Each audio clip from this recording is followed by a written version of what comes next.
भारत माता की, भारत माता की।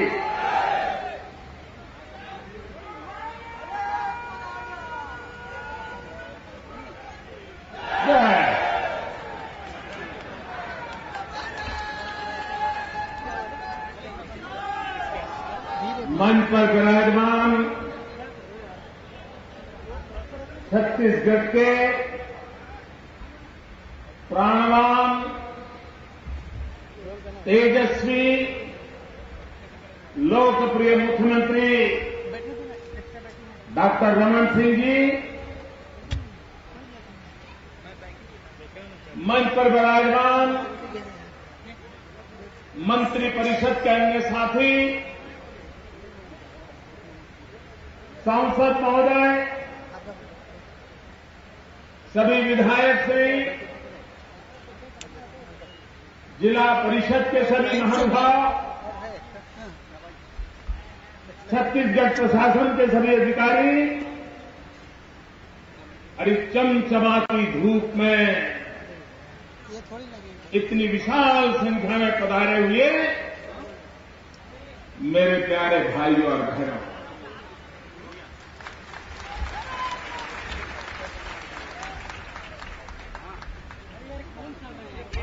इसी मंच पर से 5 साल पहले एक चुनाव सभा में आपसे मैं वोट मांगने के लिए आया था।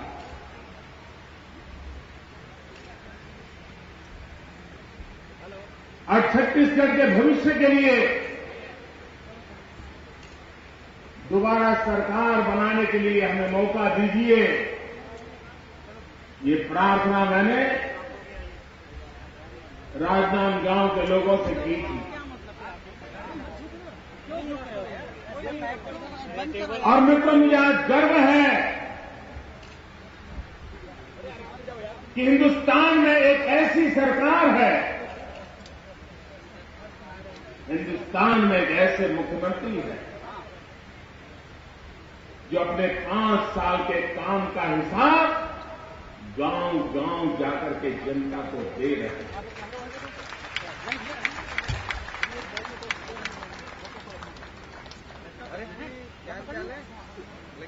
मित्र, आज हिंदुस्तान में इतने साल शासन में रहने के बाद किसी मुख्यमंत्री के लिए खुलेआम जनता जनार्दन के बीच जाना बड़ा मुश्किल है। हमने तो अनुभव किया है, मैंने ऐसी सरकारें देखी हैं, ऐसे मुख्यमंत्री देखे हैं कि उनकी सरकार के मुश्किल से 1-2 साल हुआ हो और कहीं अपने ही जनता के बीच कहीं जाने का अवसर खोजे तो या तो लोग काले झंडे दिखाते हैं या पत्थर फेंकते हैं, उनको वापिस जाने के लिए लोग आग्रह करते हैं। और इस देश में कई ऐसे मुख्यमंत्री हैं जिनको अपनी यात्राओं को स्थगित करके लौट जाना पड़ा है। अनेक राज्यों में ऐसा हुआ है। लेकिन जब कोई व्यक्ति मुख्यमंत्री के पद से ज्यादा जनता जनार्दन के दिलों पर राज करता है तो 10 साल होने के बावजूद भी जी जान से लोग पलक पावड़े बिछा करके उसका स्वागत करते हैं। इतने लाखों लोगों को इस चमचमाती धूप में लगातार लोगों से मिलते रहने का ये यज्ञ, ये छोटी घटना नहीं है। हिंदुस्तान के राजनीतिक पंडितों से मैं आह्वान करता हूं, जरा तो सोचिए, भारतीय जनता पार्टी की सरकारों की क्या विशेषता रही है। भारतीय जनता पार्टी की सरकारों ने कौन सा मॉडल प्रस्तुत किया है। भाइयों बहनों, हिंदुस्तान ने 50 साल तक वोट बैंक की राजनीति को देखा। वोट बैंक की राजनीति के भरोसे अपना उल्लू सीधा करने वाले राजनेता देखे हैं। वोट बैंक की राजनीति से सत्ता में आना, सत्ता में आने के बाद वोट बैंक को और मजबूत करने के लिए धन लगाना, यही एक दुष्चक्र 50 साल तक देश में चला है। भारतीय जनता पार्टी का हिंदुस्तान की राजनीति में ये सबसे बड़ा कंट्रीब्यूशन है कि हमने वोट बैंक की राजनीति को ललकारा। डॉक्टर रमन सिंह ने वोट बैंक की राजनीति को ललकारा। शिवराज सिंह चौहान ने वोट बैंक की राजनीति को ललकारा। बहन वसुंधरा जी ने राजनीति, विकास की राजनीति का नारा दिया। हिमाचल में हमने वोट बैंक की राजनीति को ललकारा। जहां जहां भारतीय जनता पार्टी के कार्यकर्ताओं को जनता की सेवा करने का अवसर मिला, हमने वोट बैंक की राजनीति को दफना दिया और हमने विकास की राजनीति का महत्व दिया।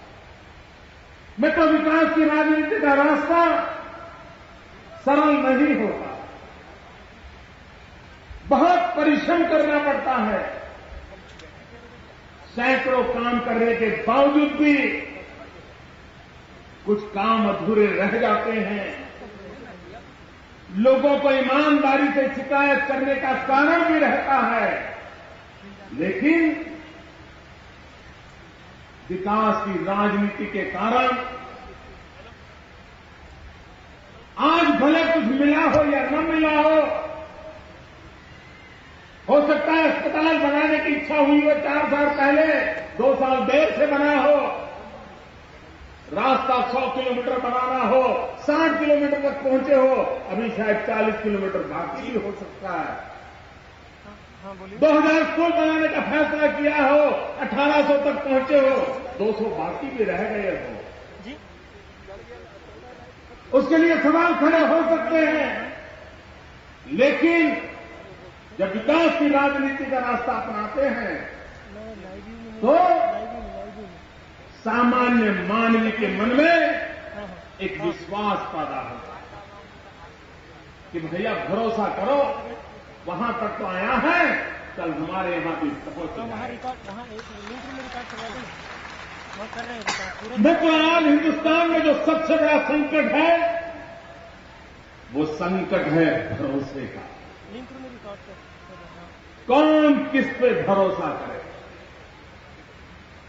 ये राजनांदगांव, मैं जब यहां संगठन का काम करता था तो छत्तीसगढ़ का कोई तहसील ऐसा नहीं है जहां मुझे जाने का सौभाग्य न मिला।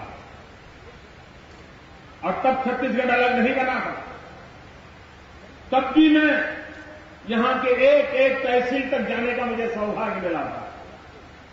और तब भी मैं राजनांदगांव से बड़ा प्रभावित था और मैं कहता था कभी बातों बातों में कि भाई आपका राजनांदगांव तो छत्तीसगढ़ का काशी है, काशी। जैसे काशी एक विद्वानों की नगरी है, बुद्धिजीवियों की नगरी है, आज छत्तीसगढ़ में मानना होगा कि राजनांदगांव ये बुद्धिजीवियों की नगरी है, कला साहित्य की नगरी है, कला और संस्कृति को, परंपरा को उजागर करने वाली नगरी है। और आज उस नगरी में आकर के एक बार फिर से आपके रूबरू होने का अवसर मिला। भाइयों बहनों, मैं जब भी छत्तीसगढ़ आता हूं 2 रूप स्वीकार करना मैं अचूक रूप से पसंद करता हूं, 2 गौरवगान करना मैं पसंद करता हूं। एक, हम छत्तीसगढ़ के भाई बहन अटल बिहारी वाजपेयी का जितना गौरवगान करे उतना कम।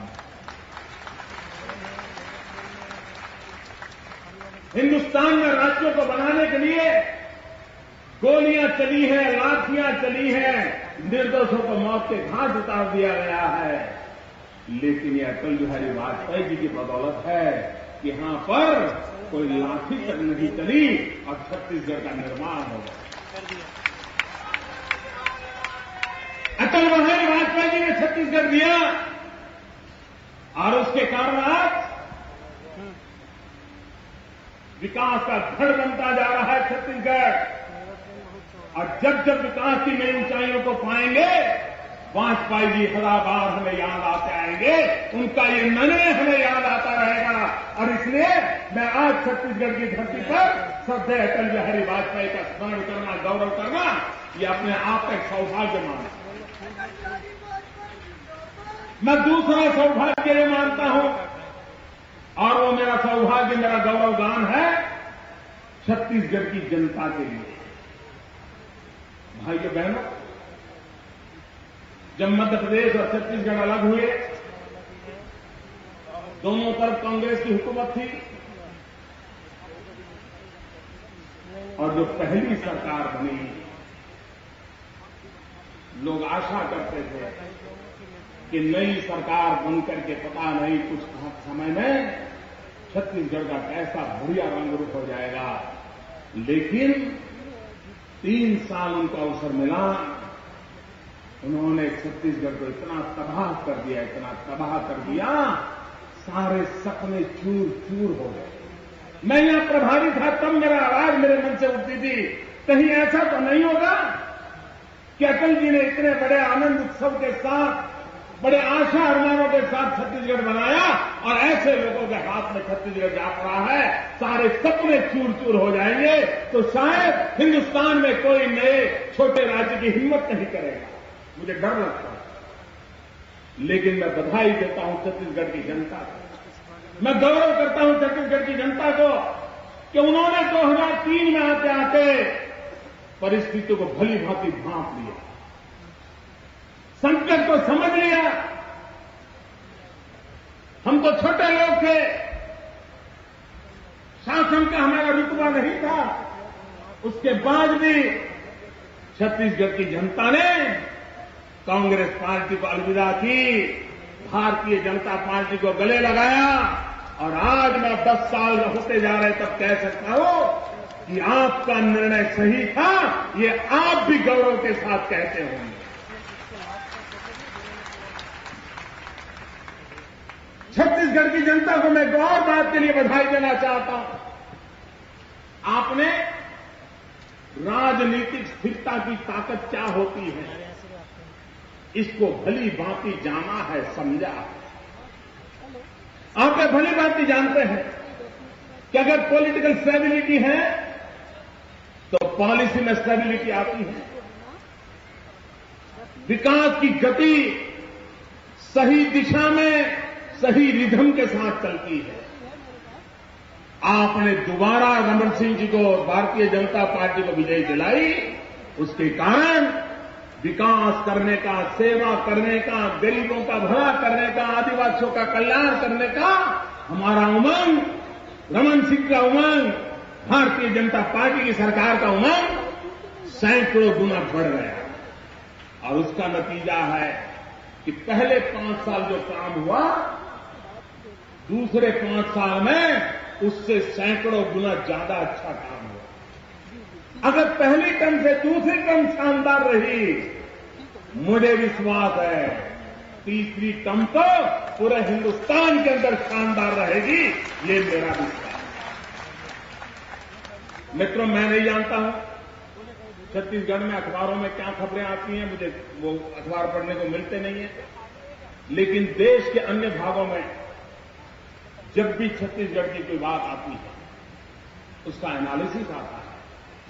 तो मित्रों, आज मानना पड़ेगा, हिंदुस्तान के अर्थशास्त्रियों को स्वीकार करना पड़ा है कि वो प्रदेश जहां 40% से ज्यादा भूमि फॉरेस्ट लैंड है, जो प्रदेश नक्सलवादियों के लिए दबोच कर रखा हुआ है, जो प्रदेश मध्य प्रदेश में कांग्रेस के शासनकाल से ही पिछड़ा हुआ रहा है, वो आज हिंदुस्तान का सबसे तेज गति से विकास करने वाला राज्य बन गया है। और इसलिए मैं डॉक्टर रमन सिंह जी को लाख लाख बधाई देता हूं, लाख लाख अभिनंदन देता हूं। मतलब मैं भी एक मुख्यमंत्री हूं, मुझे मालूम है विकास की यात्रा को आगे बढ़ाना कितना कठिन होता है, और एक बार ऊंचाई पर पहुंचने के बाद उस ऊंचाई को मेंटेन करने के लिए कितनी ताकत लगती है, ये मैं भली भांति जानता हूं। डॉक्टर रमन सिंह जी ने बड़ी कुशलता के साथ, बहुत ही नम्रता के साथ, कभी भी रमन सिंह जी की वाणी में हम उतार चढ़ाव नहीं देखते, वही प्यार भरी भाषा। 2003 में जैसे रमन सिंह थे, 2013 में भी रमन सिंह उसी प्यार भरी भाषा लेकर के, वही नम्रता विवेक के साथ आज छत्तीसगढ़ की जनता की एक नम्र भाव से सेवा कर रहे हैं। मित्रों, ये अगर आपने पसंद न किया होता, आपने आशीर्वाद न दिया होता, तो शायद ये संभव नहीं हुआ होता। और इसलिए मैं कहता हूं, मैं इस धरती को प्रणाम करता हूं, यहां की जनता जनार्दन को प्रणाम करता हूं। मित्रों, 2003 में जब छत्तीसगढ़ की रचना हुई, आदरणीय अटल बिहारी वाजपेयी जी ने 2000 में जब छत्तीसगढ़ की रचना की, तब छत्तीसगढ़ का बजट क्या था? सिर्फ 6,000 करोड़ रुपए, सिर्फ 6,000 करोड़ रुपया।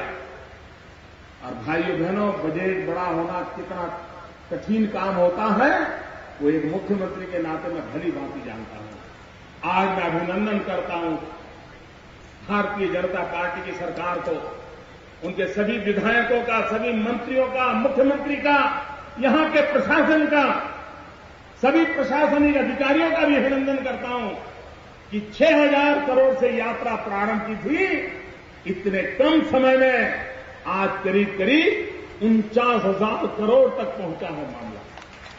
मित्रों, ये छोटी बात नहीं है। मैं आज कुछ फिगर देख रहा, इतना गर्व होता कि मेरा एक साथी, क्या चमत्कार था, इतना गौरव होता था कि मैं रमन सिंह का मित्र हूं, इसका आनंद हो रहा था। ऐसा मेरा एक दोस्त जो छत्तीसगढ़ के लिए क्या जी जान लगा से लगा। आप देखिए भाई, यहां पर सारा देश अंधेरे में डूबा हुआ है, बिजली का संकट है, और एक बार तो ऐसा मौका आया कि हिंदुस्तान के 19 राज्य अंधेरे में डूब गए। 21वीं सदी, हिंदुस्तान की सदी, सपने देखने वाला देश 48 घंटे तक अंधेरे में था, और तब बचे हुए 2 राज्य थे, एक छत्तीसगढ़ था, एक गुजरात था।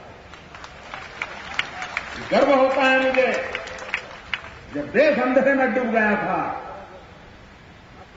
तब रोशनी दिखाई देती थी छत्तीसगढ़ और गुजरात। भाइयों बहनों, जो ग्रॉस पावर जनरेशन का जो ग्रोथ है, छत्तीसगढ़ का ग्रोथ है करीब करीब 180%। मित्रों, ये छोटी बात नहीं है। लोग माइनस में हैं, हिंदुस्तान के कई राज्य, ये 180% ग्रोथ की ओर आगे बढ़े। भाइयों बहनों, मैं जानता हूं, मैं प्रारंभ में जब यहां प्रभारी था और यहां की मूलभूत समस्याओं की चर्चा होती थी, तो इतना हरियाली होने के बाद भी एक चिंता थी कि छत्तीसगढ़ में इरिगेशन का प्रबंध नहीं था। एक प्रकार से जीरो इरिगेशन की स्थिति वाला ये राज्य था। मित्रों, कम समय में करीब करीब 30% इलाके में सिंचाई प्रबंधन का एक बहुत बड़ा काम करके किसानों की रक्षा करने का काम, किसानों का भला करने का काम बड़े सामर्थ्य और शक्ति के साथ श्रीमान रमन सिंह जी की सरकार ने किया है, भारतीय जनता पार्टी की सरकार ने किया। भाइयों बहनों, पर कैपिटा इनकम, ये बात सही है कि आर्थिक विकास का मूल आधार यह होता है कि सामान्य मानवी की खरीद शक्ति कितनी बढ़ती है। सामान्य मानवी की खरीद शक्ति कितनी बढ़ती है, उस पर आर्थिक विकास निर्भर करता है। और जब तक पर कैपिटा इनकम नहीं बढ़ती है, तब तक सामान्य व्यक्ति की खरीद शक्ति बढ़ती नहीं है। सामान्य व्यक्ति की अगर खरीद शक्ति नहीं बढ़ती है तो बाजार में तेजी नहीं आती है, बाजार में अर्थनीति दौड़ती नहीं है।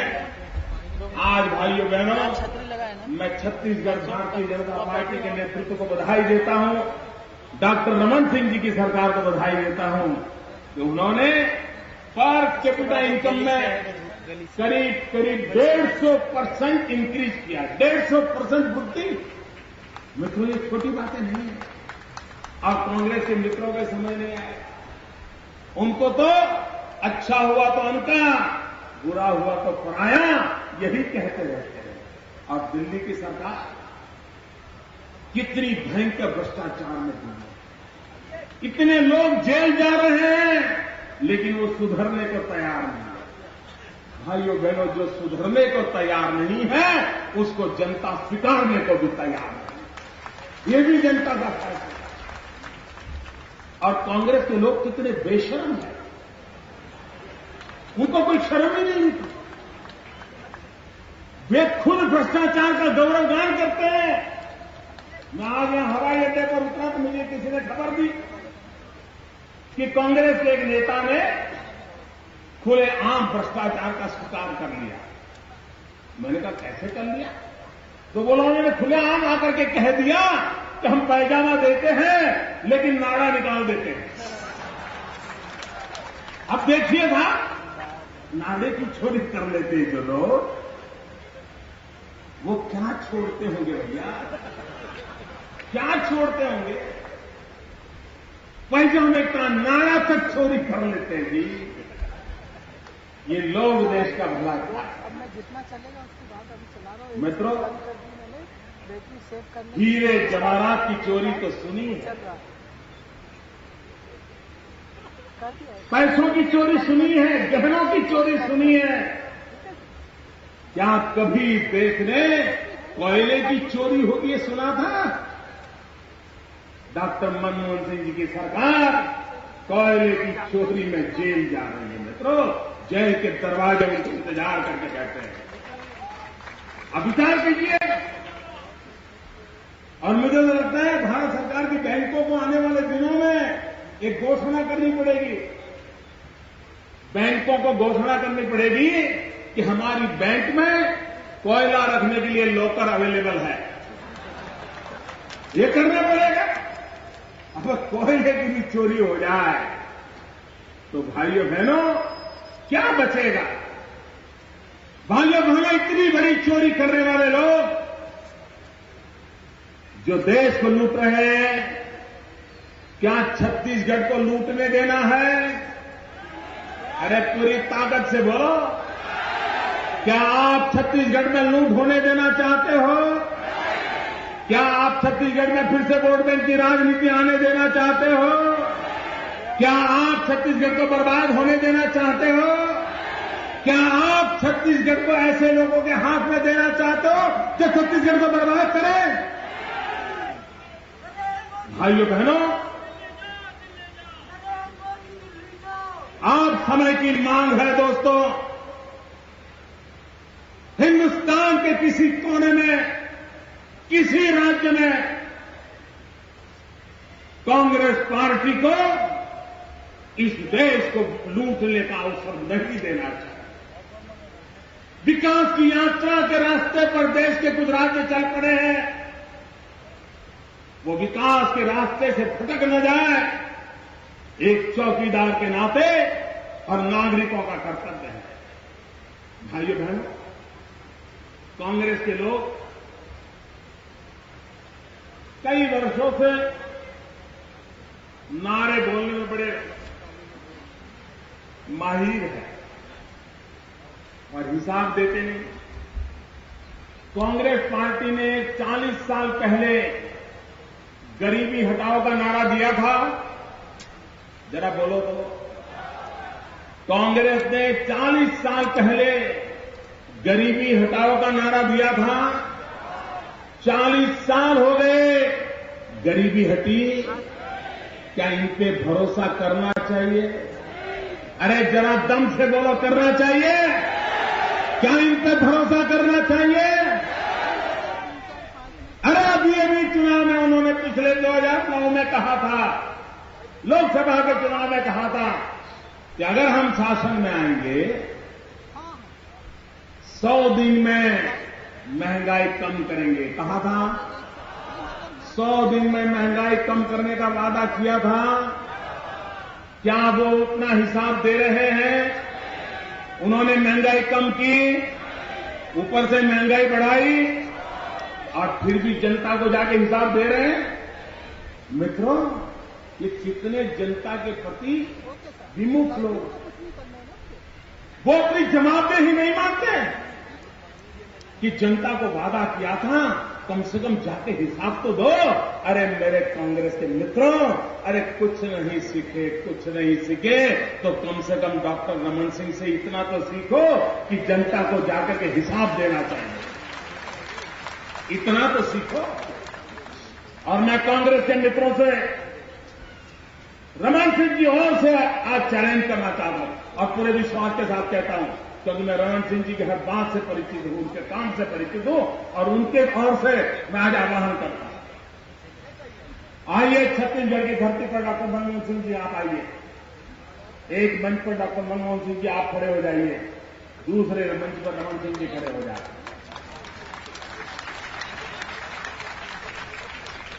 और आप बताइए, आप भी पिछले 8-9 साल से दिल्ली में शासन कर रहे हैं, आपने छत्तीसगढ़ के लिए क्या काम किया उसका हिसाब दो। और रमन सिंह जी हिसाब दें, उन्होंने छत्तीसगढ़ के लिए क्या काम किया। मैं दावे से कहता हूं, डॉक्टर मनमोहन सिंह जी, आप अर्थशास्त्र कितने ही बड़े क्यों न हो, किताबें कितनी क्यों न लिखी हो, आप छत्तीसगढ़ की धरती पर जनता को जवाब नहीं दे पाओ, क्योंकि कुछ किया ही नहीं, कुछ नहीं सिवाय चोरी, लूट, भ्रष्टाचार। इस देश को क्या दिया? भाइयों बहनों, कांग्रेस के एक नेता आज केरल गए हैं, केरल में अभी भाषण कर रहे थे, मैंने सुना, और वो कह रहे हैं कि केरल में कांग्रेस सरकार ने शिक्षा के क्षेत्र में बहुत बड़ा काम किया है।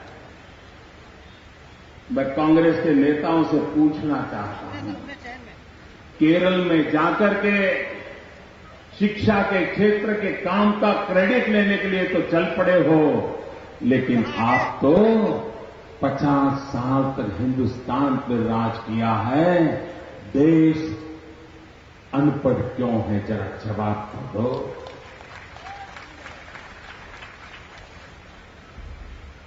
सर्वाधिक प्रधानमंत्री आप के रहे, सर्वाधिक समय राज आपने किया,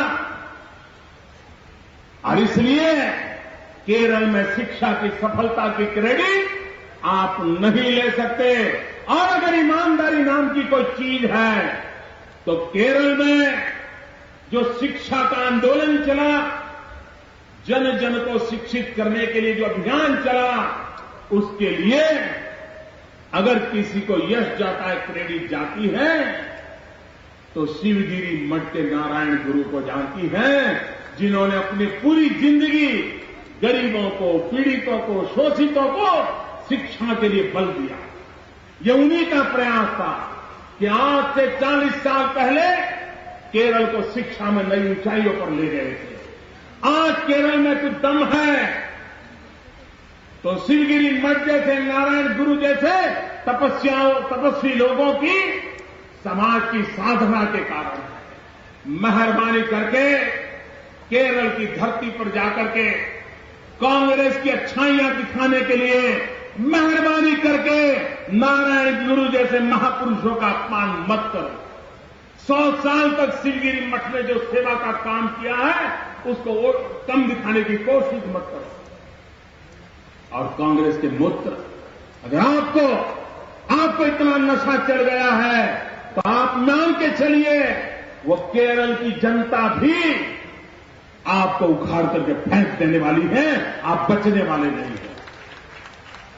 भाइयों बहनों, हमें विकास की नई ऊंचाइयों की ओर जाना है। समाज की भलाई में विकास के मंत्र के सिवाय कोई रास्ता नहीं है। अविश्वास से मुक्ति चाहिए, आशंकाओं से मुक्ति चाहिए, निराशा को तिलांजलि देनी होगी और उसके लिए दो ही जड़ी बूटी काम करेगी भाई। हिंदुस्तान को 21वीं सदी में विश्व का श्रेष्ठ देश बनाना है तो दो ही जड़ी बूटी काम आने वाली है। एक जड़ी बूटी का नाम है विकास और दूसरी जड़ी बूटी का नाम है भरोसा। आज देश में भरोसा खत्म। आप कहिए, आप में से किसी को भी दिल्ली सरकार पे भरोसा है? आप अपनी जवान बेटी को दिल्ली अगर भेजो अकेली, आप रात को सो पाओगे? डॉक्टर मनमोहन सिंह बैठे हैं वहां, सो पाओगे? क्यों? भरोसा नहीं, किसी को किसी पे भरोसा नहीं मित्रों। आज देश को भरोसा का बहुत बड़ा संकट आया है और भारतीय जनता पार्टी भारत के भाग्य को बदलने के लिए देश में भरोसा पुनः प्रस्थापित करने की राजनीति कर रही है। देश को निराशा की गर्त में से बाहर निकालने के लिए, गरीबी से लोगों को मुक्ति दिलाने के लिए, गरीब से गरीब व्यक्ति को 2 टंक भोजन मिले, बीमार को दवाई मिले, किसान को पैदावार के पैसे मिले, पशु को चारा मिले, आखिर छोर पर बैठे हुए इंसान की जिंदगी बदले, इस काम को करने के लिए भारतीय जनता पार्टी चल पड़ी है और हमारा मंत्र है विकास। भाइयों बहनों, वोट बैंक की राजनीति को खात्मा करना, इसको प्रवेश कभी मत देना। आप देखना, और मैं कहता हूं भाइयों, छत्तीसगढ़ गुजरात से आधी आबादी वाला, नक्सलवाद के ने दबोच कर रखा हुआ है। और मैंने देखा है, जब हमारी एनडीसी की मीटिंग होती है, नेशनल डेवलपमेंट काउंसिल की, प्रधानमंत्री होते हैं, सभी मुख्यमंत्री होते हैं, और जब रमन सिंह जी को बोलने की बारी आती है, पूरा हाउस अलर्ट हो जाता है। सबको लगता है यार रमन सिंह जी बोल रहे हैं, सब काम धर के बैठ जाते हैं, सब लिखने लग जाते हैं। प्रधानमंत्री खुद लिखते हैं कि रमन सिंह जी क्या बोल रहे हैं, और एक के बाद एक योजना का अंबार, छत्तीसगढ़ के नए काम के सपने जब कहते हैं, और जब वो नक्सलिज्म पर बोलना शुरू करते हैं, तो ऊपर बैठे हुए कांग्रेस लोग के नेताओं के चेहरे पर पता नहीं क्या हो जाता है, पता ही नहीं चलता ये जिंदा लोग बैठे हैं कि क्या मूर्तियां बैठी ऐसा लगता है।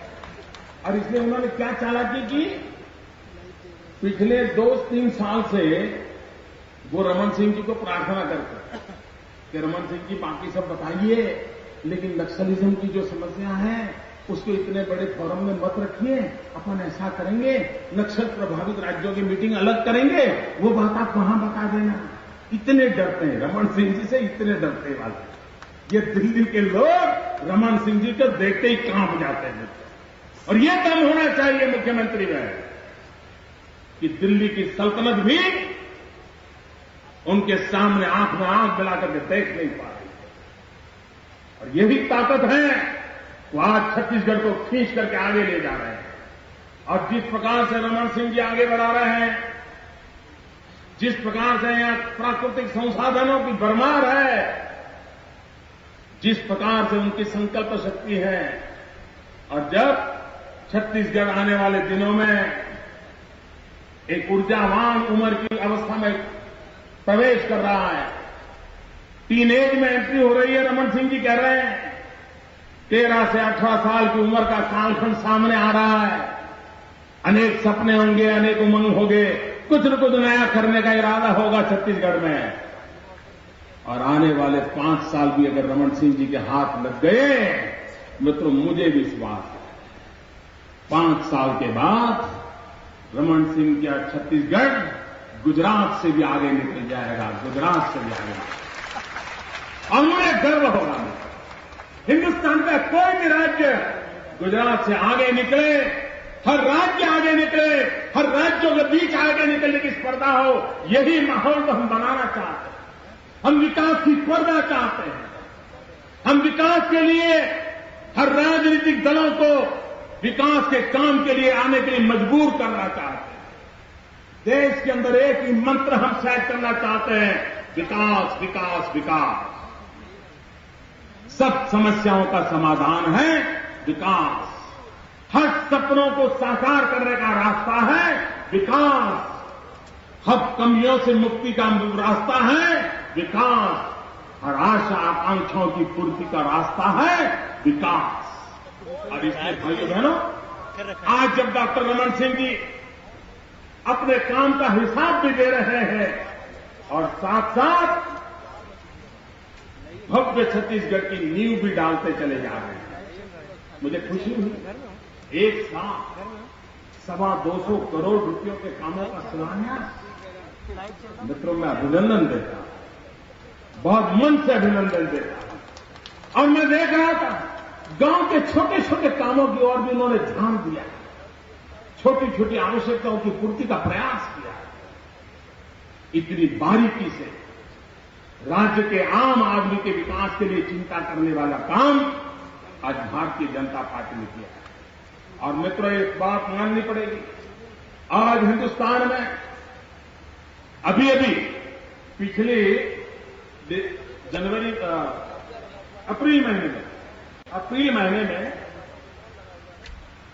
प्रधानमंत्री ने अच्छा काम करने वाले राज्यों के 7 योजनाओं को अवार्ड दिया। 7 अवार्ड देते हैं वो हर वर्ष। और वो सिविल सर्विस डे का दिन होता है। देश के सभी आईएएस, आईपीएस, आईएफएस, आईआरएस सभी अफसरों के लिए ये बड़ा गौरव का दिन होता है। और इस बार मनमोहन सिंह जी की सरकार ने जो 7 अवार्ड दिए, उन 7 अवार्ड में एक भी कांग्रेस की सरकार नहीं है। अवार्ड दिया किसने? दिल्ली में बैठी हुई कांग्रेस की सरकार ने। लेकिन उनके पैरामीटर में उनकी एक भी सरकार नहीं फिट हुई। अवार्ड मिला तो किसको मिला? कर्नाटक को 2 अवार्ड मिले भाजपा की सरकार को, गुजरात को 1 अवार्ड मिला, डॉक्टर रमन सिंह जी की सरकार को 1 अवार्ड मिला, सिक्किम सरकार को अवार्ड मिला, लेकिन कांग्रेस की या यूपीए की एक भी सरकार का नामो निशान नहीं। आप कल्पना कर सकते क्या किया है। और ये लोग देश चलाने और हमें सलाह देते हैं। मित्रों, नक्सलवादियों के खिलाफ मौत को मुट्ठी में लेकर के डॉक्टर रमन सिंह लड़ाई लड़ रहे हैं। यहां के सामान्य मानवीय की रक्षा के लिए जी जान से जुटे हुए हैं। छत्तीसगढ़ को नक्सलवाद से मुक्त कराने के लिए जान की बाजी लगा रहे हैं। और दिल्ली में बैठे हुए लोग हमारी देश की सेना के सर काट करके पाकिस्तान ले जाए। हमारे 2 सेना के जवान अभी तक उनका सर न मिले। और दुर्भाग्य देखिए कि दिल्ली सरकार का सर झुकने को भी तैयार नहीं है। वो क्या देश की रक्षा करेंगे? क्या देश की रक्षा? और इसलिए भाइयों बहनों, छत्तीसगढ़ को सुरक्षा भी चाहिए, छत्तीसगढ़ को भरोसा भी चाहिए, छत्तीसगढ़ को विकास भी चाहिए। और आज भारतीय जनता पार्टी मुखे होकर के पिछली 2 सरकारों के अनुभव से ये विश्वास से कह सकती है कि हमने छत्तीसगढ़ का भला करने में लिए कोई कमी नहीं रखी। कुछ काम छूट गए होंगे, लेकिन हमें इस बात का गर्व है कि हमारी सरकारों ने किसी का बुरा नहीं किया, किसी का नुकसान नहीं किया। और आप अगर अवसर देंगे, और मुझे विश्वास है आप अवसर देंगे, देंगे और देंगे। और अगर आपके मन में दुविधा हो कि क्या करें, इस ओर जाएं, उस ओर जाएं, एक काम कर लेना, निर्णय करने से पहले दिल्ली में बैठी हुई सरकार के पापों को याद कर लेना। निर्णय करते समय 2002 से 2003 छत्तीसगढ़ को तबाह करने वाले जो चेहरे थे उनको याद कर लेना। आंख बंद करके देखना, आपकी उंगली डॉक्टर रमन सिंह की ओर चली जाएगी दोस्तों, और वोट आपका डॉक्टर रमन सिंह को जाएगा। सरकार दोबारा तीसरी बार बन जाएगी और प्रगति की नई ऊंचाइयों को पार करेंगे। आज फिर एक बार इस काशी नगरी में मुझे आने का सौभाग्य मिला, छत्तीसगढ़ आने का सौभाग्य मिला। मैं डॉक्टर रमन सिंह जी का बहुत आभारी हूं, उनके प्रेम का बहुत आभारी हूं, और आपने सदा सर्वदा मुझे प्यार दिया है। मैं आपका भी नतमस्तक होकर के हृदय से प्रणाम करता हूं। जय छत्तीसगढ़, जय छत्तीसगढ़, जय जय छत्तीसगढ़, जय जय छत्तीसगढ़।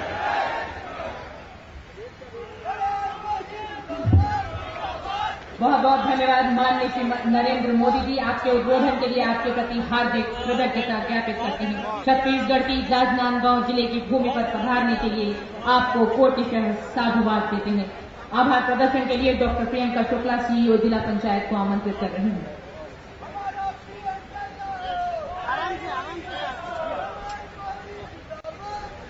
आज के सभाध्यक्ष आदरणीय श्री मोदी जी, मुख्य अतिथि सम्माननीय मुख्यमंत्री महोदय, माननीय मंत्रीगण एवं मंचस्थ सभी सम्मानित अतिथिगण, रायपुर से पधारे हुए विभिन्न वरिष्ठ सम्माननीय अधिकारीगण, इलेक्ट्रॉनिक एवं प्रिंट मीडिया के सभी साथीगण, जिले के विभिन्न क्षेत्रों से आए हुए सभी जनप्रतिनिधिगण एवं दूरस्थ अंचलों से आए हुए समस्त जन समुदाय का मैं जिला प्रशासन की ओर से कोटिशः आभार व्यक्त करती हूँ कि उन्होंने यहाँ पधारकर आज की इस आमसभा को सफल बनाने में अपना महत्वपूर्ण योगदान दिया। आप सभी को बहुत बहुत धन्यवाद।